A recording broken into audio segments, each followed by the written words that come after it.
Hello दोस्तों। आज हम एक मिस्टीरियस टॉपिक पे बात करने वाले हैं। आरएमएस टाइटैनिक, जो अपने समय का सबसे बड़ा और लग्जरियस शिप था।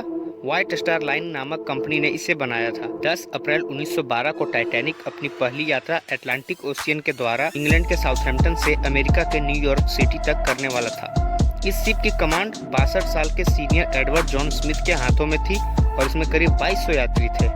इस यात्रा या लॉन्च को सिर्फ देखने के लिए लगभग 1 लाख लोग आए थे। टाइटैनिक में जिम, बेडरूम, लाइब्रेरी, रेस्टोरेंट जैसे लग्जरियस फीचर्स थी। टाइटैनिक की सबसे स्ट्रॉन्ग फीचर्स उसकी सेफ्टी फीचर थी। उसकी सेफ्टी फीचर में डबल बॉटम हल का यूज किया गया था, ताकि एक अगर फेल हो जाए तो दूसरा शिप को डुबाने से बचा सके। और तो और पूरे शिप को 16 अलग अलग वाटर टाइट कंपार्टमेंट पे बांट दिया गया था, जिसमें से 4 कंटेनर में अगर पानी भर भी जाए तो भी शिप डूबेगी नहीं। इन्हीं सेफ्टी फीचर्स की वजह से व्हाइट स्टार लाइन कंपनी के वाइस प्रेसिडेंट ने पूरी मीडिया में टाइटैनिक को द अनसिंकेबल शिप कहा था।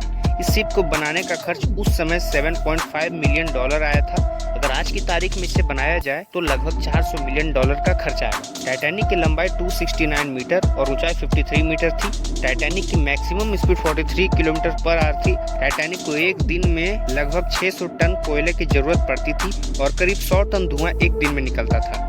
10 अप्रैल 1912 को सेफ्टी ड्रिल टेस्ट होने वाला था। यह टेस्ट हर शिप के लिए जरूरी होता है, पर कैप्टन ने इसे मना कर दिया क्योंकि उन्हें लगा अनसिंकेबल शिप कभी डूबेगा नहीं। टाइटैनिक की यात्रा शुरू हुई। 4 दिन के बाद 14 अप्रैल को रेडियो के द्वारा मैसेज में 7 चेतावनियां मिली थी कि इस अटलांटिक ओशियन में बहुत आइसबर्ग है, सावधानी से आगे की ओर बढ़े। पर कैप्टन ने इस चेतावनी को इग्नोर किया और इसी दौरान व्हाइट स्टार कंपनी के चेयरमैन ने कैप्टन स्मिथ के ऊपर दबाव बनाते हुए शिप को फुल स्पीड में चलाने को कहा। जहाज इतनी स्पीड में था कि अचानक आगे आइसबर्ग दिखने पर कैप्टन के काफी कोशिशों के बावजूद जहाज मुड़ न सका और रात 11:40 में टाइटैनिक की राइट साइड वो जहाज के आगे वाले हिस्से को कहा जाता है, जो आइसबर्ग से टकरा गई और शिप टैंक फट गया और धीरे धीरे जहाज में पानी भरने लगा। शुरुआत में लोग बेफिक्र थे क्योंकि उन्हें भरोसा था कि टाइटैनिक कभी डूब नहीं सकता है। रात 12:15 अप्रैल को उन लोगों ने रेडियो मैसेज भेजना शुरू किया, पर आसपास कोई जहाज नहीं था हेल्प करने के लिए।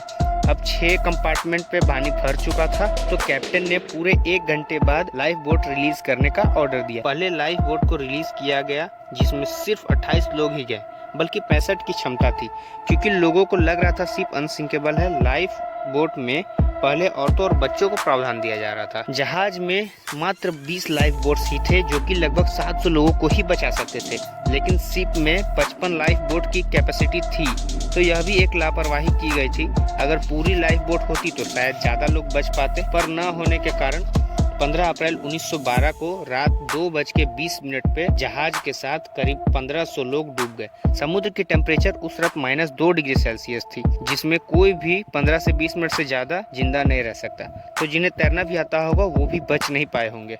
समुद्र की गहराई 3.8 किलोमीटर थी। जहाज 2 टुकड़ों में कैसे बटा, यह आज भी एक रहस्य बना हुआ है। 73 साल बाद सितंबर 1985 को टाइटैनिक का मलबा मिला। दोनों टुकड़ों के बीच की दूरी 600 मीटर थी। अब उसके बॉडी को समुद्री बैक्टीरिया नष्ट कर रहे हैं और साइंटिस्टों द्वारा अनुमान लगाया जाता है कि लगभग 2030 तक टाइटैनिक का अंश समुद्र में गायब हो जाएगा। ऐसी घटना दोबारा ना हो, इसलिए 1914 में ही इंटरनेशनल आइस पेट्रोल को बनाया गया, जो आसपास की शिप्स को वार्निंग दे सके। जानकारी अच्छी लगी हो तो वीडियो को लाइक करें, चैनल को सब्सक्राइब